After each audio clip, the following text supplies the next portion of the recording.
back with more Avatar: The Last Airbender. This is episode 15 of season 1.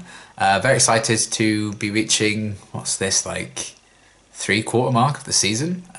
Flown by, because I'm bloody loving this show.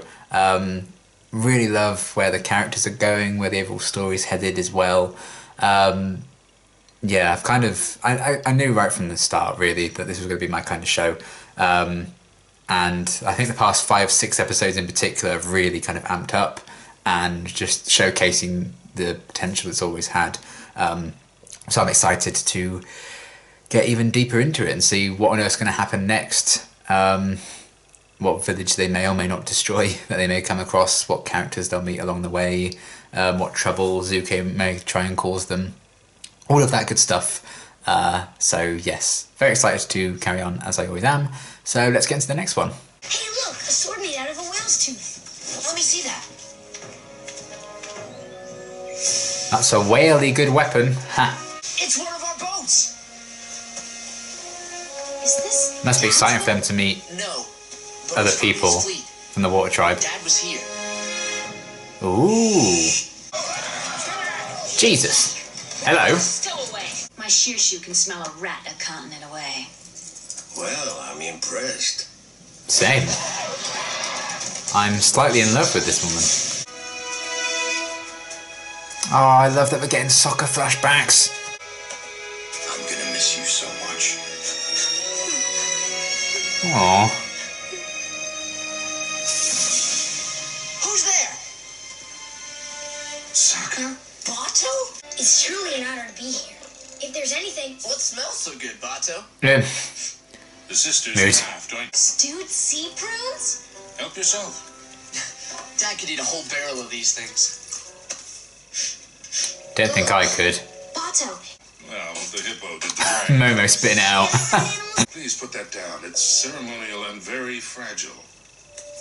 Was it you or Dad that put an octopus on your head? Oh, and dear. convinced Grand you were a water spirit? Your This dad isn't his was the world octopus, yet. but Step aside, Bill. He means no offense. I'm certain you bathe regularly. I need to talk to you. I need you to find someone. What happened? Your girlfriend? Oh yeah, you can track the It's not avatar, the yeah. girl I'm after. It's the bald monk she's traveling with. This will pay your weight in gold. Make it your weight, then we get a deal. You got it. Get on. I like that insults don't bother Iroh. You can come with me and see your father again. It's been over 2 years since we've seen Dad. Oh no. Katara. I do really miss him. It would be great to see Dad. It's been far too long, hasn't it? But you're on the deadline with Aang. But we can't. We have to take Aang to the North Pole first. There we go. We Oh, had time to wait for the message. miscommunication. Travel. Make sure he gets this.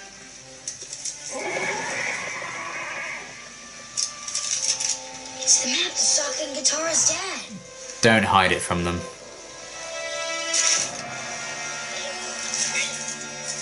Oh, Aang. Ah. He's feeling angsty. He doesn't want to lose the family he's made now, because everyone else is gone. Oh, this woman again. We're looking for someone. Did you get in trouble with the Fire Nation again? Again? Is this the boat he took you ice dodging in? When you turn 14, your dad takes you. You know what? You're about to find out. Ah. Care to hear your fortune, handsome?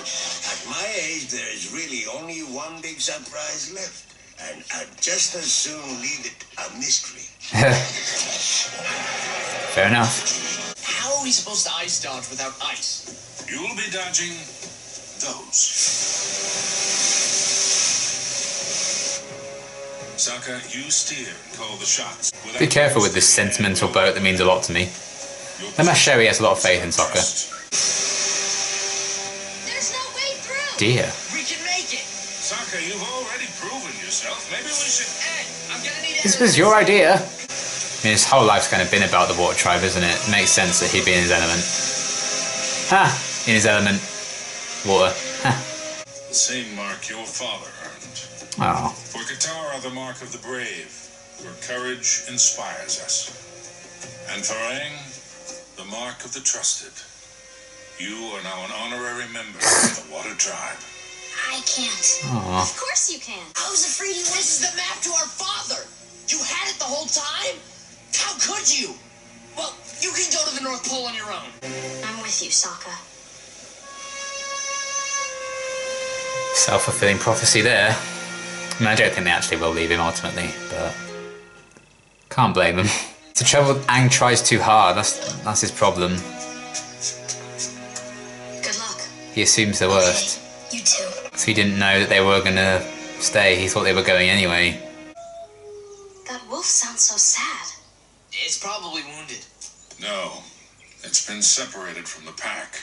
I understand that pain. It's how I felt when the Water Tribe warriors had to leave me behind.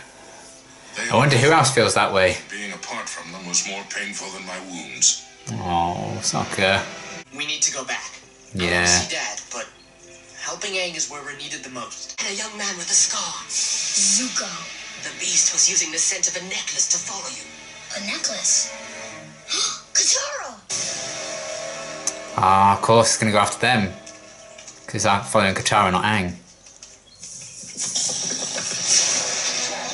Hello. It's just going in a circle.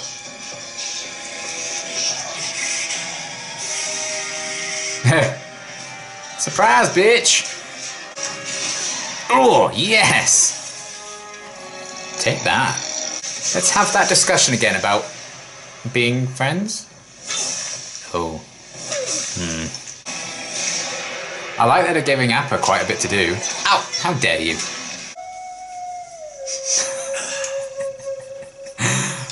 Oh my god. I love Iroh just being unbothered by everything. Well, well, well. Who'd have thought it came down to this?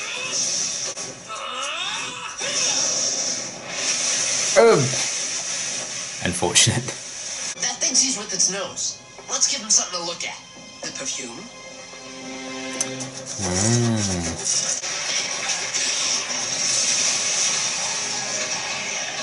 Yeah, I'll clog you up. Good and proper.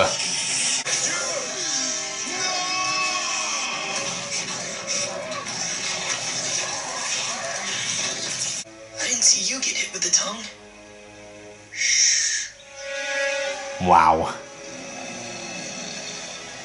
So, where do we go? Okay. You're our family too.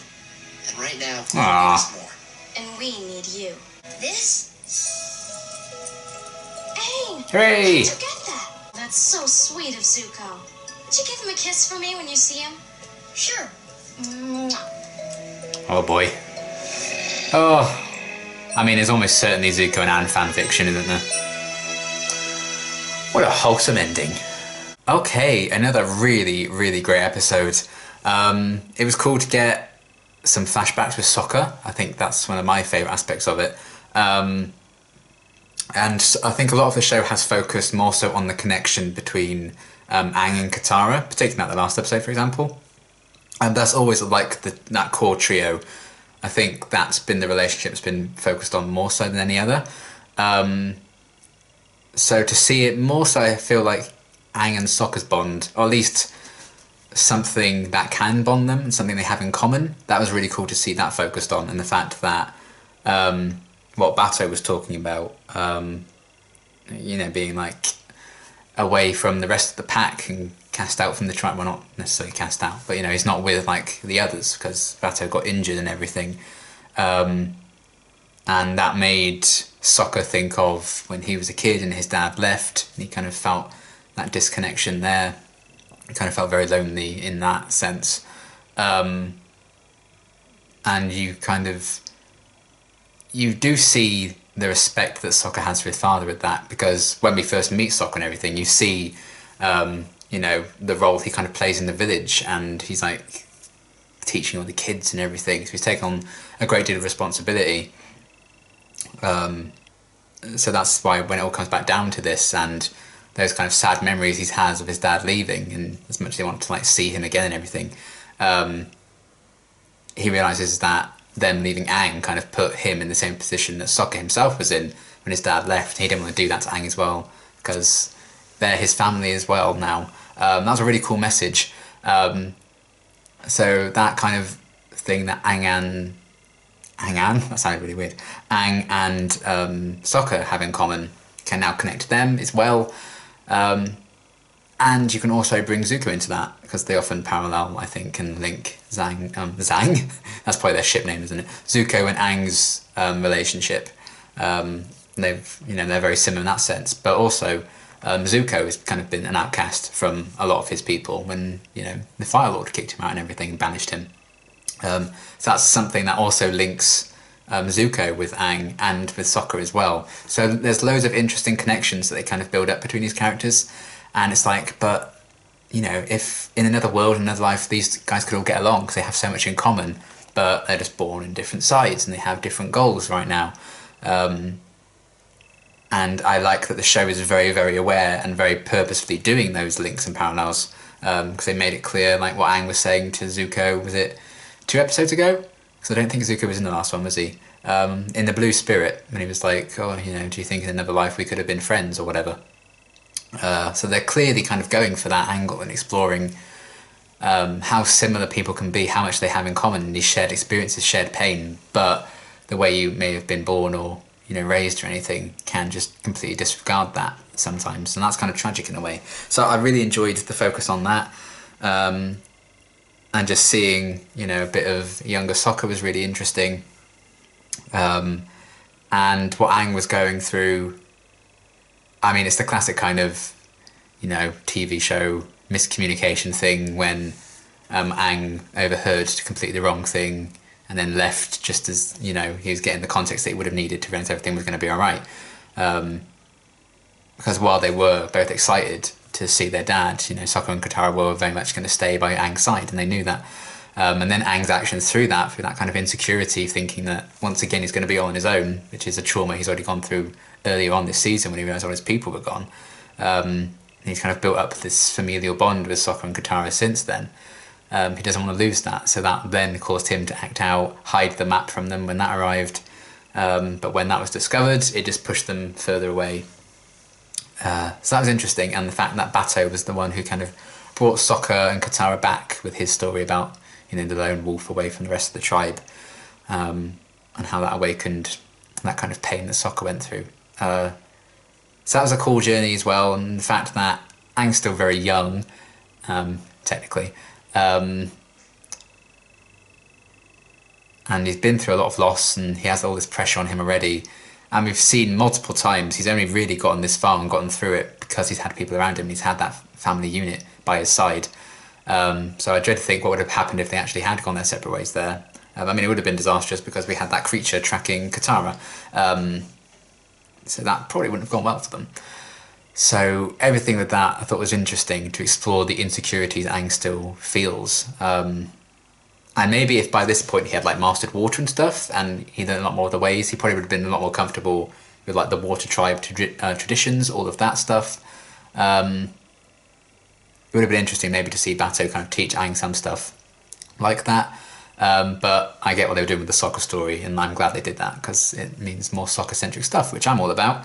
And the fact that Sokka had missed out on that kind of initiation thing, that, dodging the ice in the water and stuff like that. And I liked that Bato, is it Bato or Bato? Bato.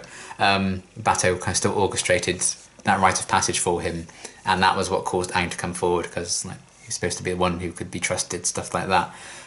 So he was feeling that guilt. So Aang obviously knew what he was doing was wrong and a bit selfish in a way, but it all came from that insecurity that he's been feeling. And I think a lot of people do that in a sense. I think often people become the thing they fear the most, and Aang very much fears being alone, and his own actions nearly caused that to be the case by the end of it. So that's a really interesting kind of character flaw that Aang has, but as he grows older, as he kind of masters more of the elements, obviously that's going to be something that he matures out of. But he was in a position where he was like, oh, I don't like, the food of the water tribe and all these customs and, animal skins all over the place, not really his vibe. So he already felt a bit left out from that and a bit excluded from the pack. And then even more so, that kind of fed into his insecurity, led to all that it did. So yeah, it was kind of a tropey thing that Aang misheard the or he overheard the completely wrong thing and didn't hear the proper context, I would have avoided the problem. That's like, yeah, come on. But for what they did character-wise with that, I think made it worth it. So that was all really interesting what they did with all those guys, particularly the Aang and Sokka bond, and you can bring Zuko into that with the outcast thing. So that was all very clever, and I really enjoyed that. The fact that Katara got her necklace back and everything as well. How Zuko was using that to track them once he realised what that woman and her animal-y thing could do. That's a very clever way of him trying to track down the Avatar. So that was set up quite nicely. And just the idea of that creature, the design of it I thought looked really cool. I mean, the thing on the front of its face actually smells, it's like, ugh, it's a bit weird. But again, a very cool design. I like a lot of the creature designs that they've had in the show so far. I'm looking forward to seeing more of them. But the idea of it, like, basically seeing through smell, and the setup of them, arriving at where Bato was staying, and all these like things of perfume all around. And that was a clever way of overloading a creature and causing it to run off. And hopefully it just stays off and free, because I don't imagine it had the best life with that woman just whipping it all the time. And my goodness, I mean, that tracker woman, very convenient that she was there and everything, but it made for a cool story. And I thought the design of her was really cool. I kind of hope we see her again, because I actually thought she was pretty badass and interesting. I like to learn a bit more about her history, but I don't know if we will. But it was a cool kind of ally for Zuko to make, a different kind of way of tracking the Avatar down. It shows his intelligence. They showed Sokka's intelligence many times as well, with them working out how to kind of defeat that creature. Him tracking the people in the first place, when they then discovered the boat and found Bato and everything. So that was all very well and good. Iroh just not giving a shit about anything. People can insult him, he just takes it in his stride. I think he has so much self-confidence. If you kind of installed a bit of that onto Zuko and Aang, that would do them both the world of good, I think. I mean, the bit right at the end when he was just pretending to be paralysed so that the woman would stay lying on top of him, that not big of a fan of. I'd rather they have not done that bit, a bit creepy. But it is what it is, I guess. I mean, that doesn't excuse it. So that was a bit weird. Not big on that, Iroh, I must say. But the rest of it I enjoyed with him. And another one of Zuko's mad plans to try and track the Avatar. It was very cleverly done. And I liked the final fight with him and Aang over the well, him firing the fire down, and then Aang shooting all the water out. That was very cool. I liked that whole sequence a lot. And Appa being an absolute badass. I love that they showcased the resilience and the strength that Appa has, and the commitment to the cause, the loyalty to Aang he has. Like, he was getting whipped and, like, I assume, like, getting hit with the paralysed stuff again and again. He was still just fighting through it for a lot of that fight, really pushing through. So just to show the strength and courage that Appa has as well was pretty damn cool. I liked him getting a big role to play in the battle, because normally he's there right at the end to, like, save everyone and, like, sweep them off into the sunset. And that is how the episode ended. But he also had a huge role to play in that fight, which was really great. I enjoyed that quite a lot. So yeah, I enjoyed everything with that. The idea of people like missing out on things because they're too young, and maybe that's a problem sometimes. So we had Sokka was still too young when his dad left, so he couldn't do that initiation boat thing. And then I also thought that kind of related to Aang as well, because he's very young, physically, I guess, at the moment. So therefore he can still be quite naive to the world. He hasn't learned all these experiences and stuff yet. And by this point, he would have been like a 112-year-old Avatar. I mean, he probably would have been dead at this point, but he would have had the whole life as the Avatar to master all the elements, and he still hasn't got there yet. So I found that really interesting, that idea, again, just linking those characters, the idea of like youth being a burden on them, and that's something they can't really control. And the idea of being the cast out and apart from your family, a lone wolf, lost and away from the pack, how that all tied together. Plenty of characters as well, very cleverly done, and just another really great episode, a lot of fun, some good funny moments in there. I loved what they were doing with Sokka, and showing some flashbacks with him, the links to him and Aang, and the fact that they're kind of a found family as well now.